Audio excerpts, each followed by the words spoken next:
Praise the lord. దేవుని ప్రశస్తమైన నామమునకు మహిమ కలుగునుగాక. ప్రభు నామమున మీ అందరికీ శుభాభివందనాలు. ఈ ఉదయకాలము దేవుని వాక్యాన్ని విందాం. కీర్తనలు 138:3.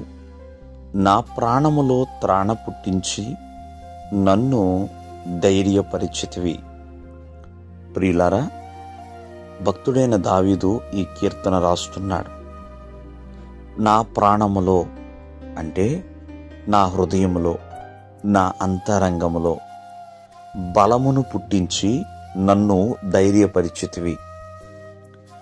మరి ఒక్కొక్కసారి ప్రాణము సొమ్మసిల్లిపోతుంటుందండి, గుండె నీరు కారిపోతుంది, ఐహికమైన విచారాలు కలిగి ఉండవచ్చు, ఎన్నో శోధనలు గుండా వెళుతూ ఉండవచ్చండి.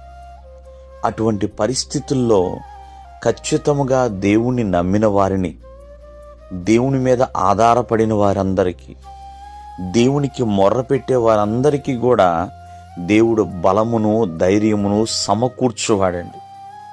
ప్రియమైన వాళ్ళరా, నీవు అలాగా నీ హృదయములో ఉన్న విచారముల చేత దిగులు పడుతుంటే ఖచ్చితముగా ఆ దిగులును, భయమును, వణుకును దేవుడు తొలగించేవాడండి, బలపరుస్తాడు. ఏ శ్రమల చేత కృంగిపోతున్నావో మరి ఆ శ్రమలన్నిటిలో కూడా దేవుడు ధైర్యమునిచ్చి నీ వెన్ను తట్టి నిన్ను ముందుకు నడిపించేవాడండి. కావున ఒకసారి ఆలోచించండి. మరి ఎంతోమంది అయ్యో నేను సొమ్మసిల్లిపోతున్నాను, బలహీనురాలిగా ఉన్నాను, బలహీనమైన స్థితిలో నేనున్నాను, ఇది నా పరిస్థితి అంటూ బాధపడుతూ ఉంటారు. ప్రతి పరిస్థితిలో కూడా దేవుడు మనకి ధైర్యాన్ని అనుగ్రహించువాడు. కావున ఈ ఉదయకాలమందు ప్రతి ఒక్కరము కూడా ఎంతో జాగ్రత్త కలిగి మరి ప్రార్థన చేయాలండి. బలము ధైర్యము నా దేవుడే అని విశ్వసించాలి.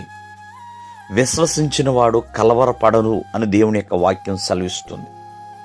నమ్మినవాడు అంటే విశ్వసించిన వాడు సిగ్గుపరచబడడండి అని దేవుని యొక్క వాక్యం సెలవిస్తుంది.